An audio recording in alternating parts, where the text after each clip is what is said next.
Le journal des sports de e-Radio. Seydina Abagaye, bonjour. Bonjour Antoine. Nous le disions dans le sommaire de cette édition, Dakar Arena va accueillir sa première rencontre sportive officielle. Effectivement, ce sera à l'occasion de l'ouverture du championnat national. Un championnat qui va passer de 14 à 16 équipes chez les hommes et de 12 à 14 équipes chez les dames. Ce qui est nouveau, c'est que l'État a décidé de confier la gestion de Dakar Arena à une société privée pour garantir une utilisation optimale de l'infrastructure.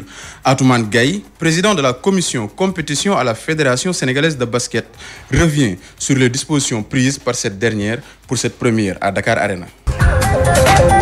Le stade Arena n'est pas géré par la fédération, est géré par une société privée qui gère carrément le stade. Et nous, en fonction de nos plannings, nous allons travailler. Nous avons déjà commencé à travailler depuis une semaine avec les responsables de cette société pour voir sur le plan pratique, pour voir comment vont passer les équipes, les arbitres, les commissaires. Et ce sera à la charge. Ça n'a rien à voir. C'est une société privée qui gère. Mais nous, fédération, en fonction de notre planning que nous avons, nous allons discuter en fonction de nos marches que nous avons. Nous allons signer officiellement à cette société. Nous prenons en charge d'abord pour le public. Nous avons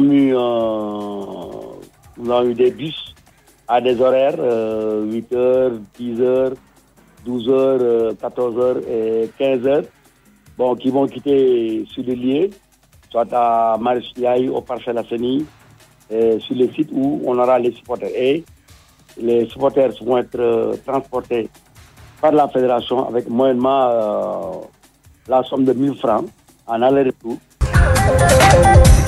Athlétisme relais Banjul Dakar pour renforcer les liens entre le Sénégal et la Gambie. C'est une initiative de la Fédération sénégalaise d'athlétisme et de son homologue de la Gambie qui tiennent cette première édition du relais Banjul Dakar. Cette course qui va se dérouler à partir de vendredi et jusqu'à dimanche vise à renforcer la relation fraternelle entre les deux pays.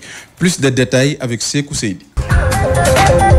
Promouvoir l'intégration et le tourisme par le sport est l'objectif visé par les organisateurs du relais Banjul Dakar qui va se tenir ce week-end. Pour réussir cette organisation, Sarah Wali et ses collaborateurs attendent le soutien des États du Sénégal et de la Gambie. Les deux États se sont engagés pour nous accompagner. Nous, à notre niveau, on a eu des promesses fermes de la part de notre ministère de tutelle. Je pense qu'au niveau de la Gambie aussi, ils ont dû avoir un appui quand même consistant de la part de leur ministère. Cette course vise aussi à promouvoir le développement de l'athlétisme dans les deux pays. Bon, d'une part, mais surtout, c'est un problème sur la visibilité. Ça va permettre à notre fédération d'être visible et ça va aussi, il y aura des retombées sur le plan financier qui vont nous permettre de développer effectivement notre athlétisme. La première édition du relais Banjul Dakar est prévue de vendredi à dimanche. Une centaine de participants est attendue à cette course dont le top départ sera donné à Farafenni.